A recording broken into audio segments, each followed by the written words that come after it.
আর এবার যে পরিস্থিতির দিকে আমরা নজর রাখবো সাঁতরাগাছি এলাকায়, সেখানে ইন্টারলকিং এর কাজ চলছে এবং তার জেরে এখনো পর্যন্ত রেলের যে পরিষেবা তা স্বাভাবিক হয়নি। হাওড়া থেকে একের পর এক দূরপাল্লার ট্রেন বাতিল করা হয়েছে।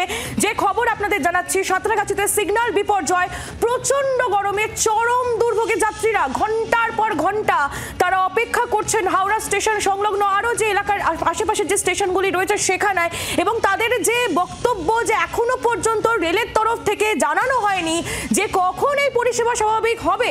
কেউ 2 ঘন্টা, কেউ 3 ঘন্টা, কেউ 5 ঘন্টা, বা কেউ আবার গতকাল থেকে অপেক্ষা করছেন হাওড়া স্টেশনে, এমন ছবিও নজরে আসছে। নন ইন্টারলকিং সিগন্যালে ত্রুটি রয়ে গিয়েছে বলে জানিয়েছে দক্ষিণ পূর্ব রেল। 10টা ট্রেন ছিল, তো কাল থেকে তো বসে আছি। স্টেশনে এসেছি কাল 6টার সময়, সন্ধ্যে 6টা। হ্যাঁ, ওই টাইম দিচ্ছে আর চেঞ্জ করে দিচ্ছে। ওটা অ্যানাউন্সমেন্ট শুনতে পাচ্ছ? না, অ্যানাউন্সমেন্ট শুনতে পাচ্ছি। আমরা অনেক কষ্ট করে বাড়ি থেকে কিছু টাকা গুছিয়ে আনছি এখানে এসে, এবং কাল 12টার দিকে এখানে পৌঁছেছি। কিছু বলছে না, নাম্বার দিচ্ছে না, বোর্ডে দেখাচ্ছে, কিছুক্ষণ পরে চেঞ্জ করে পরিবর্তন করে দিচ্ছে। দিতে গেছিলেন অনুসন্ধান? আমরা সাধারণ পাবলিক, আমাদের কথা কে নেবে? পুলিশদের বললে, কাউকে বললে ওরা কিচ্ছু বলে না, বলে যে আসবে আসবে।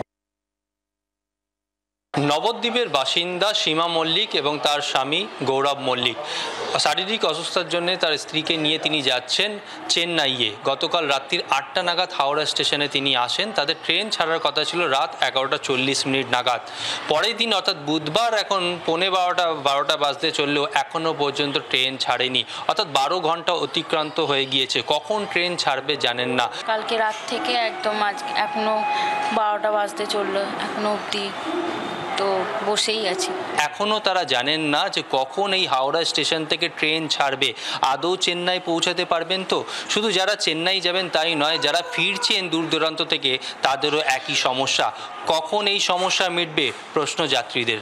C24 ঘন্টার জন্য ক্যামেরায় পার্থ পালের সঙ্গে রনয়, হাওড়া স্টেশন। এই প্রতীক্ষা সবরই প্রতীক্ষাকেও হার মানাবে।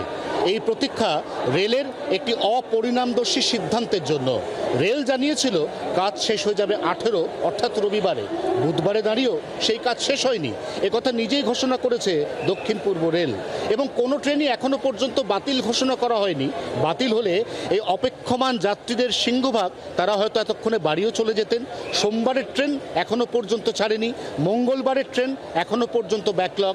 এই অচলাবস্থা কবে কাটবে এ সম্পর্কে কোনো স্পষ্ট উত্তর নেই দক্ষিণ পূর্ব রেলের কাছে। এবং ঠিক সেই কারণেই হাওড়া স্টেশনে গত 16, 18, 20 ঘন্টা ধরে অপেক্ষমান হাজার হাজার যাত্রী। দুর্বিষহ গরম, স্টেশনে হাতে গোনা নামমাত্র পাখা, টিনের শেড।